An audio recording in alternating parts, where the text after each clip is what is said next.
a intervenir todos, ¿ah? Retamoso. Ahí lo veo, sí, ya está. Bien, y luego Tupayachi. Tupayachi,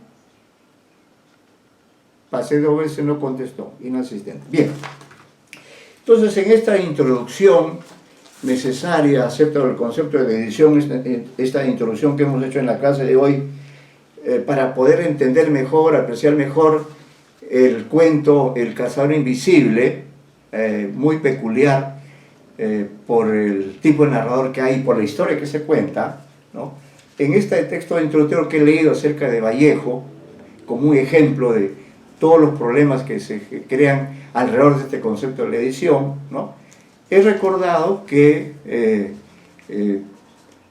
fallecido Vallejo el año 38, el año 39, he dicho, y ustedes lo recuerdan, Georget Vallejo publicó Poemas Humanos, ¿no?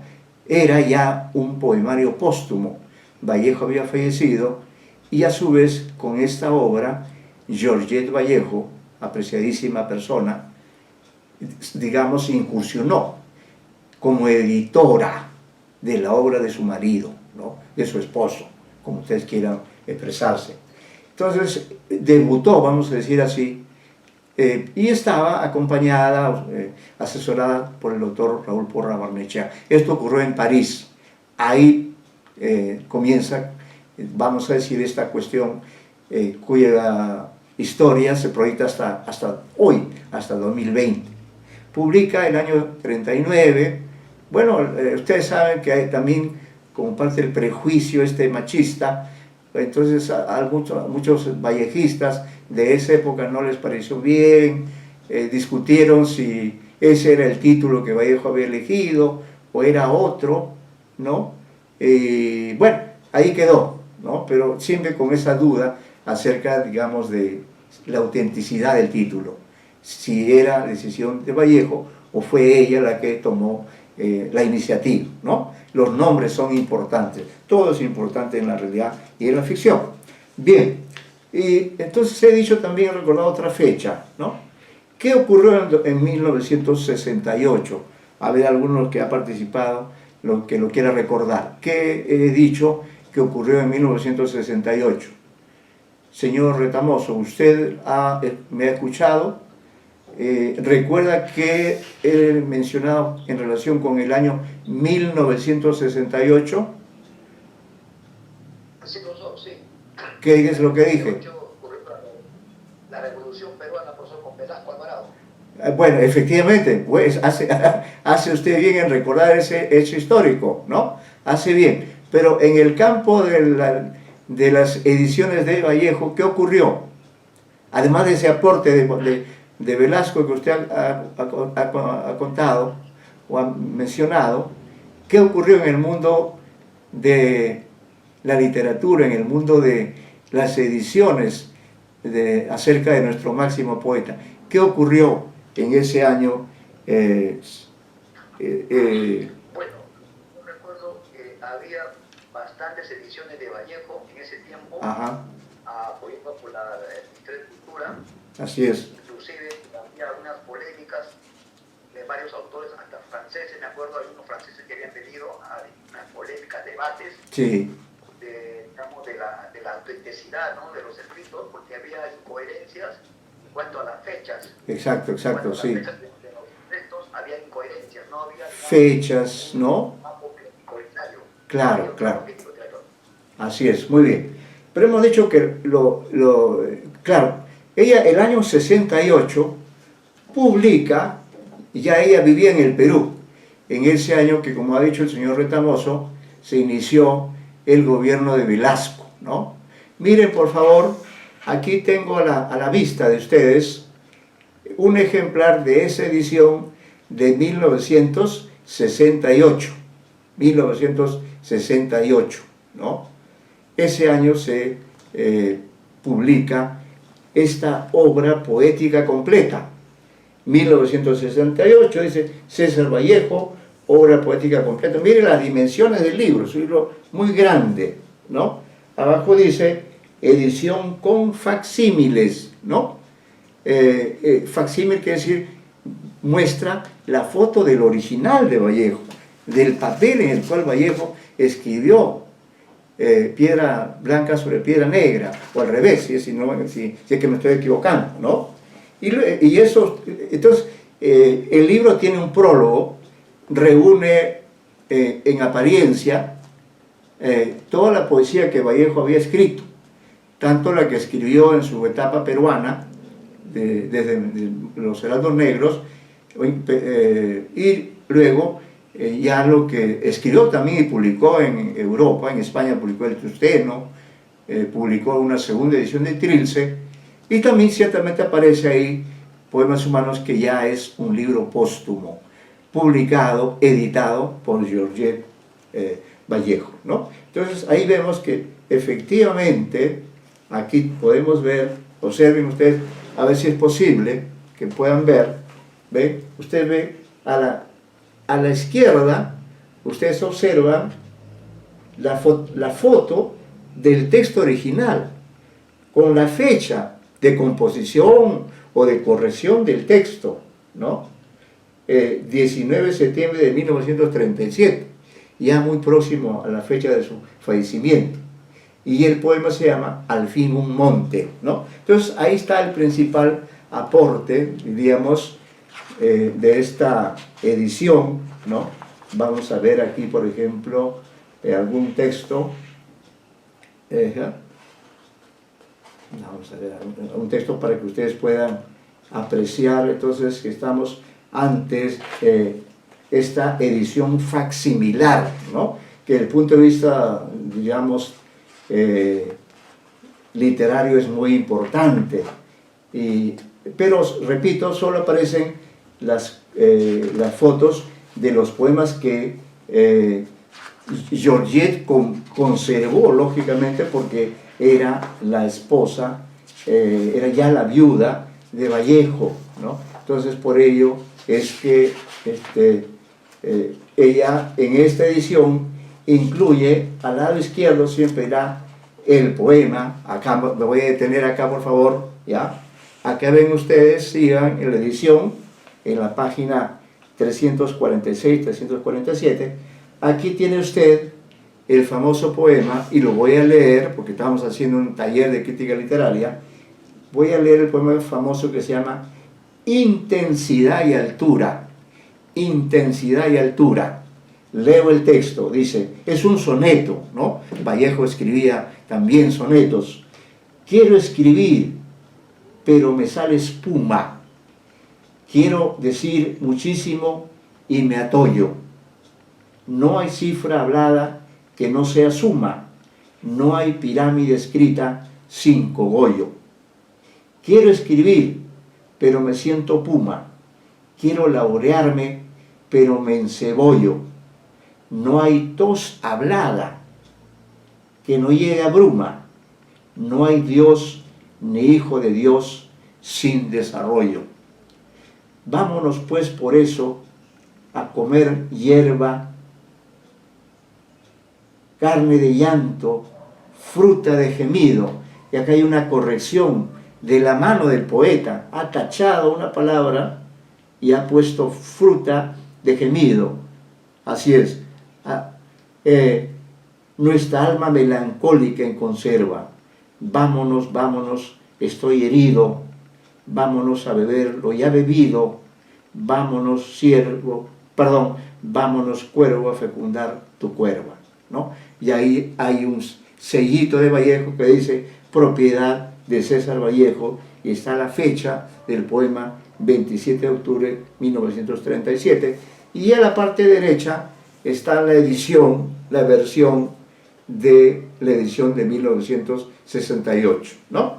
Bueno, esa es uno de los aportes, es una de las razones por las cuales muchos, entre ellos yo, compré el libro, que para la época yo era estudiante, costaba bastante, y creo que incluso lo adquirí al crédito, ¿no? Bueno, ustedes sin duda conocen esa edición, pero el aporte en todo caso, el aspecto más polémico de esta edición, como he señalado, me van a permitir ver el índice, aquí está, ¿no? Lo más importante es que acá está el índice que está al final del libro, después del índice relativo a Trilce, no tiene título sino números en romanos, a la izquierda y a la derecha la página donde usted ubique el texto. De pronto, después de Trilce, que debería aparecer Poemas Humanos, según la edición de la propia Georget del año 39, sin embargo, en esta edición del año 68, después de Trilce sigue este poemario creado, diríamos así, alumbrado, en el sentido de dio nacimiento editorial, este poemario que se llama Poemas en prosa, ¿no? Poemas en prosa. ¿Y cómo formó? Y después ya de dar el índice de los 19 poemas, vamos a leer algunos y asignar tareas, vamos a ver, después de estos 19 poemas, uno descubre que viene el libro Poemas Humanos, ¿no? Pero si uno coteja la cantidad de textos que tenía Poemas Humanos en 1939, descubre que Poemas Humanos ha disminuido en el número de textos, que en este momento no tengo a la mano el número, pero el cotejo se puede hacer. ¿Y por qué ha disminuido en la edición de 1968, 30 años después? Porque Georget, editora, responsable de la publicación en última instancia, ¿no? Hace nacer un poemario que sin embargo no lo consideró así 30 años atrás. Entonces es un cambio que no se justifica, pues, como ustedes comprenden, ¿no? Porque precisamente la idea es que la edición salga en lo posible de acuerdo a lo que el escritor, el creador, construyó en cada texto. Claro, en el caso de las ediciones póstumas ya no hay esa posibilidad de consultar al autor, pero en todo caso, como críticos y editores, tenemos que tener bastante cuidado con los mínimos detalles que hay en cada texto. Entonces, he traído aquí la edición con facsímiles, ¿no? Para que ustedes la vean, aunque sea de lejos, pero como he indicado también en el texto, y eso es lo que quiero destacar,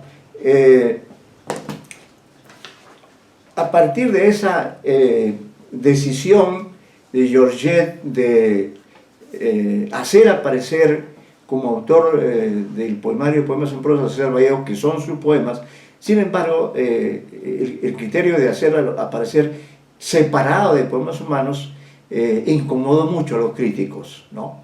Por eso, esa edición, si bien tiene el valor de haber publicado los facsimilares, y ese valor nadie se lo quita, ¿no? No se ha vuelto a hacer una edición como esa. Sin embargo, la observación es acerca de esta cuestión editorial, de esta decisión de Georget Vallejo de agregar un poemario, ¿no?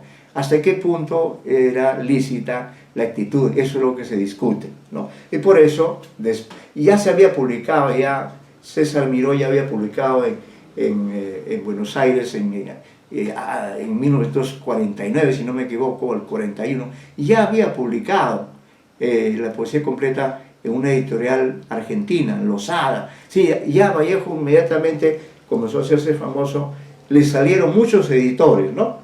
Y bueno, entre esos editores, tenemos acá también la edición, a la vista de ustedes, uno de los más, vamos a decir, incansables editores de la obra poética de Vallejo, que es el crítico Ricardo González Vigil. Entonces acá tengo yo a la vista la edición del año 91, pero Ricardo González Vigil ha publicado por lo menos 3 o más ediciones sobre la misma materia, sobre la misma cuestión, que es precisamente la producción poética completa de César Vallejo.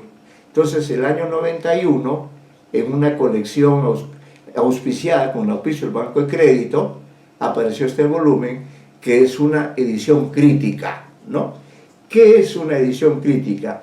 ¿Qué podemos llamar edición crítica? A ver, ahora sí vamos a pedir algunos comentarios sobre el concepto de edición crítica, que es el que estamos trabajando en clase. ¿A qué se llama una edición crítica en el campo de la crítica literaria, señores alumnos? A ver, señor Ijar, por favor, ¿está por ahí? Sí, profesor, ¿me escuchan bien? Sí, lo escuchamos a la perfección. ¿Qué tal? Por ejemplo, yo quería comentar sobre una edición crítica que es César Vallejo, Poesía Completa, de Ricardo González Vigil. Fue lanzada en la primera edición en mayo del 2018. O sea, no es tan antigua. No, no es tan antigua. Pero la verdad que a mí me gusta mucho, hace poco la pude obtener. Ajá. Y tiene anotaciones en cada poema, pies Así de es. páginas que contextualizan el poema no solamente por el tema histórico, sino también por referencias a otros autores, o también analizan la intertextualidad de los poemas. Así es. A mí me ha parecido una edición bastante buena, la de Ricardo González Vigil. Así es. Muy buen comentario, señor Ijar, muy valioso como siempre en sus intervenciones. Eso es una edición crítica y ahora lo vamos a comprobar, porque usted dice ese dato, no lo podía confirmar ahora. Yo tengo ediciones que él me ha obsequiado y yo he comprado, ¿no? Pero me lo encontré, creo que este año, si no me equivoco, este 2020, ¿no? Este 2020, o quizás ha sido el 2019, pero mire, estoy hablando de este año o del año anterior. Me encuentro con Ricardo porque somos amigos de décadas y le digo, sé que has editado una nueva obra poética de Vallejo. Sí, me dice, la Universidad Ricardo Palma me ha editado una edición, me dice, lamentablemente siempre te he obsequiado por esta vez, no ha sido posible, me dice, tener los ejemplares suficientes. No, le digo, no te preocupes, yo le dije, voy a comprar y eso es lo que voy a hacer, pues yo también soy un vallejista, ¿no? He trabajado, tengo libros sobre Vallejo, no he trabajado tanto sobre la poesía, porque esa fue una de las razones, precisamente no entrar a enfrentarme a grandes monstruos, por eso preferí dedicarme a la narrativa de Vallejo. Ahí sí, en ese campo, he trabajado toda la obra narrativa de Vallejo, ¿no? Entonces, como bien dice el señor Ijar, eso es una edición crítica. Una edición crítica generalmente no la va a hacer el propio autor, no, por diversas razones. Podría ser, pero lo ideal y lo que va a ocurrir en la práctica es lo siguiente, que aparecen los libros a través de la historia, a través de los años, de las décadas, etc. Claro, los libros son objetos materiales, aparece una linda edición, ¿no? Y yo tengo la edición de Vallejo, de la primera edición, como me decía un amigo hace poco, yo conservo desde la época, bueno, conservo de la biblioteca de mi abuelo, conservo un ejemplar de la primera edición de los Heraldos Negros, y sobre eso también hay una discusión, porque pareciera ser que hubo dos ediciones, una en el año 18 y una en el año 19, ¿ve? Otro asunto de discusión en el campo de las ediciones. Por eso me voy a permitir, motivado además por la intervención del señor Ijar, voy a permitirme precisamente ilustrar a ustedes cómo, primero leeré el prólogo a esta edición, ojo, que no es la última creo que de este año o el año anterior, no más. Entonces voy a leer, no todo el prólogo, pero sí quiero leer una parte del prólogo donde él hace referencia a esta cuestión vallejiana, y voy a leer un poco más de una página, porque él es de las personas más versadas en esta cuestión editorial, en esta cuestión de ediciones de la poesía de Vallejo, ¿no? Es un prólogo que ustedes podrán leer, ¿no? Seguramente en la biblioteca de San Marcos, pero no sé si ahora esté funcionando, creo que no, pero en algún momento, que ya no lo han leído, ahí aparece un extenso prólogo. Por supuesto no voy a leer todo, pero sí quiero rescatar un poquito más de una página, porque allí es donde se habla de lo que yo también hoy día he señalado, la llamada cuestión vallejiana, la polémica acerca de las ediciones póstumas de Vallejo, ¿no?, que se iniciaron con las ediciones que hizo Georget y que luego han continuado a lo largo de las décadas. Hay Larrea, César Miró, Georget Vallejo, Hernández Novas, etc. Es decir, diversos críticos literarios transformados en editores rigurosos, no solo han estudiado la poesía de Vallejo, sino además han editado la poesía de Vallejo. Y sus ediciones generalmente son ediciones críticas, es decir, ediciones con anotaciones, como bien ha señalado en su intervención el señor Híjar, ¿no? Bueno, entonces, también hay un prólogo sobre el criterio de extensión, pero voy a leer acá del prólogo general esta poco más de página media, menos, sobre esta cuestión, sobre esta reacción que se ha generado a partir de esta historia de las ediciones de la poesía de Vallejo. ¿Qué dice este reputado vallejista, este reconocido estudioso de Vallejo?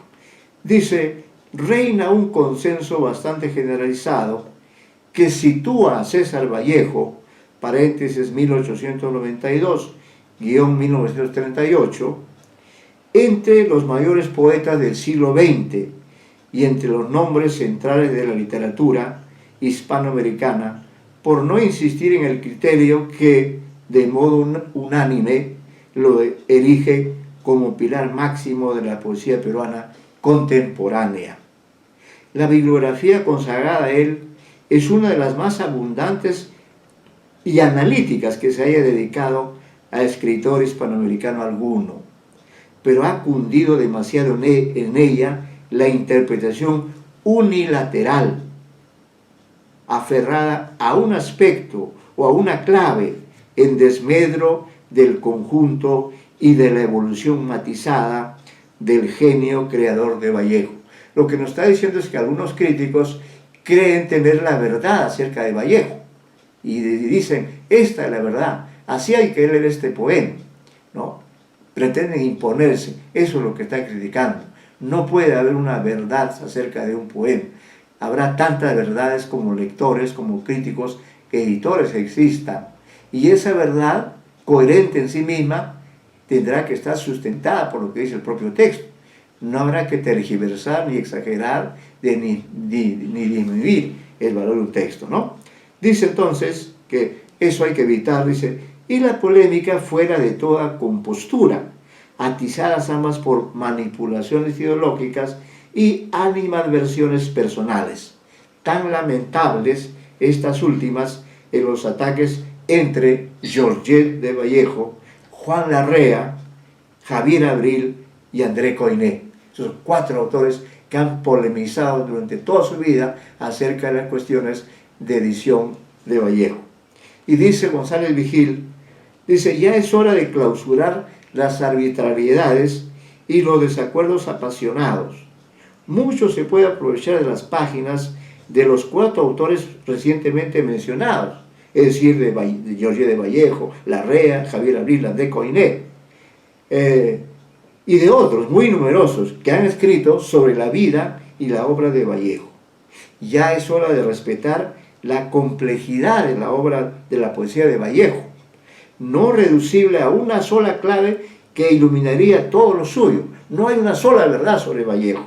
Nadie tiene la verdad única sobre Vallejo. La verdad está en el propio Vallejo, y la verdad que además genera en el propio lector. Por lo demás, si toda obra literaria es susceptible de ser interpretada bajo varias perspectivas, con mayor razón lo es una aventura creadora que, como la de Vallejo, se inscribe dentro de la polisemia expresiva que Humberto Eco ha denominado obra abierta.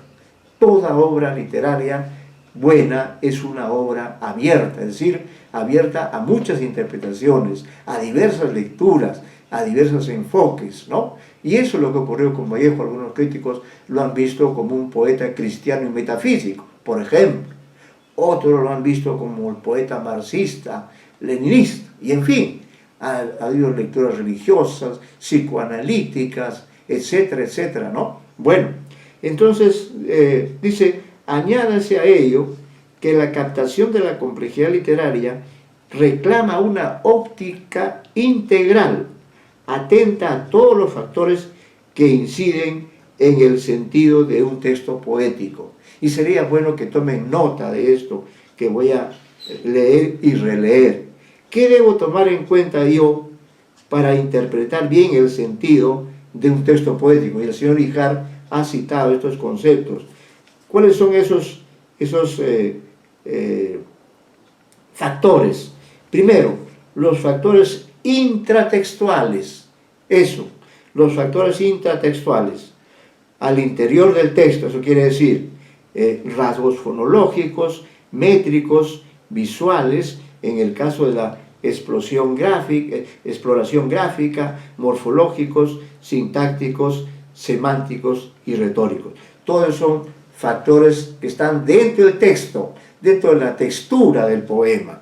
Pero también están los factores que se han relacionado intertextuales, relaciones del texto con otros textos del propio autor y contextos diversos de la tradición cultural. Eso es lo intertextual.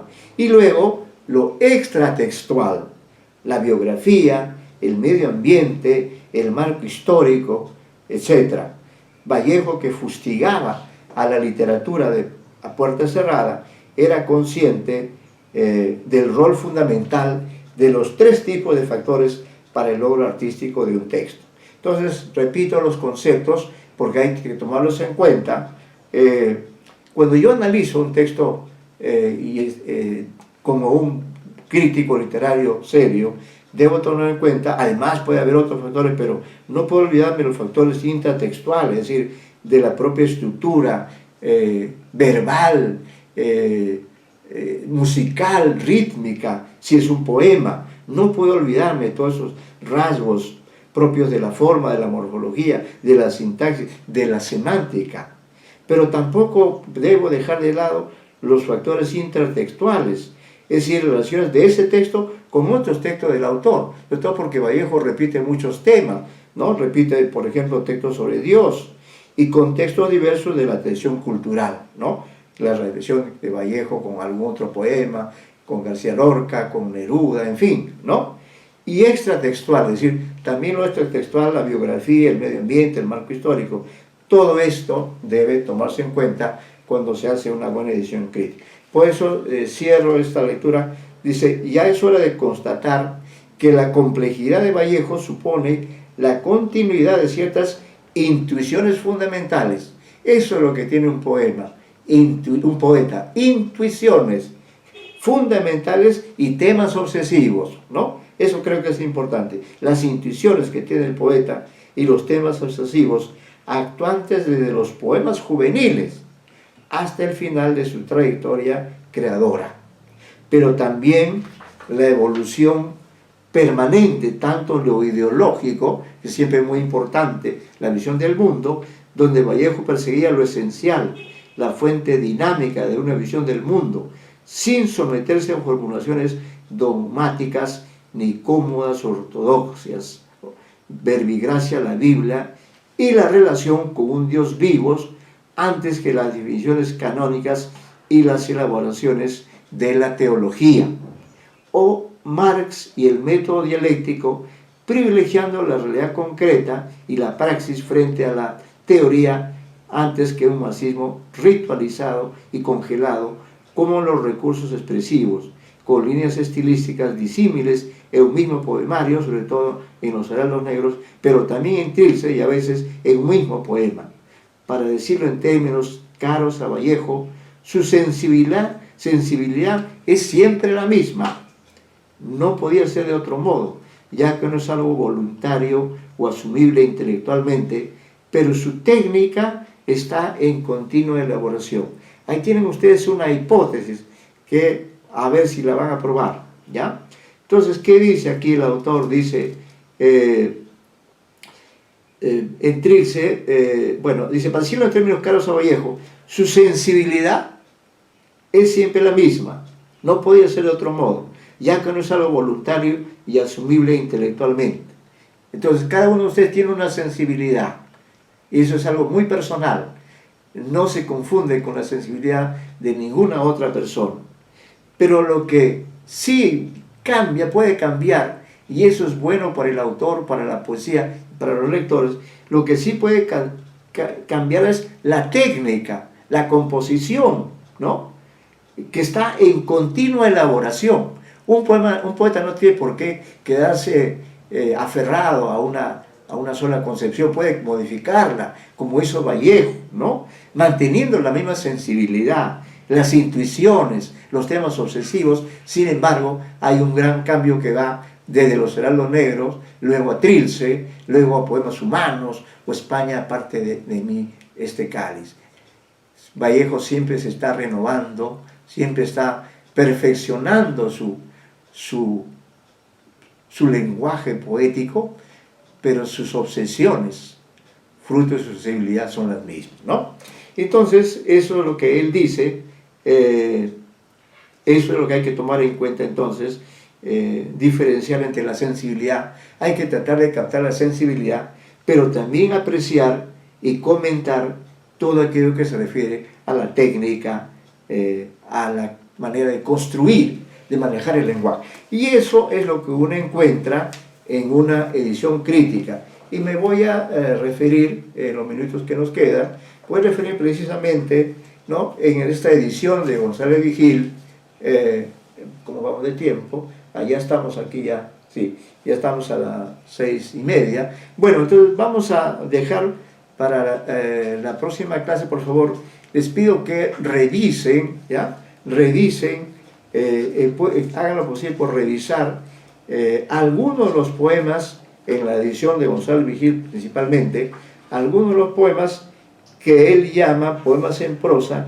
y ámbito de contra el secreto profesional, ¿ya? Son 19 poemas, ahí están. Entonces yo voy en la próxima clase, antes de entrar al análisis del texto de García Falcón, voy a decir, a ver de qué poema ha leído algún comentario, o tiene un comentario, ¿no?, que es lo que González Vigil nos ofrece en esta edición que tengo presente el texto, ¿no?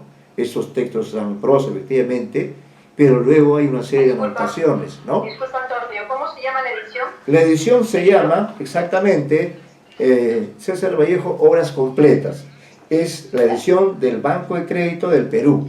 Principalmente hay que buscar las ediciones de González Vigil, que es un escritor peruano, ¿no? Él tiene varias ediciones, no es esta la única, sobre la misma temática, sobre la poesía. Entonces hay que buscar la parte que corresponde a poemas en prosa, y cada uno de ustedes pueden coincidir en algunos casos, elige un poema y lo lee, pero trate de consignar también la información adicional que aparece en alguna de las ediciones críticas que ustedes van a manejar, ¿ya? Eso queda como tarea para la próxima clase, y ahí ya también comentaremos este cuento, cuya lectura nos ha llevado a ingresar en este concepto clave de las ediciones.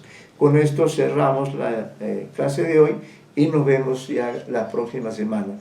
Que se conserven muy bien, de salud, de ánimo y de entusiasmo por la literatura. Muchas gracias por su compañía y hasta los próximos días, ¿eh?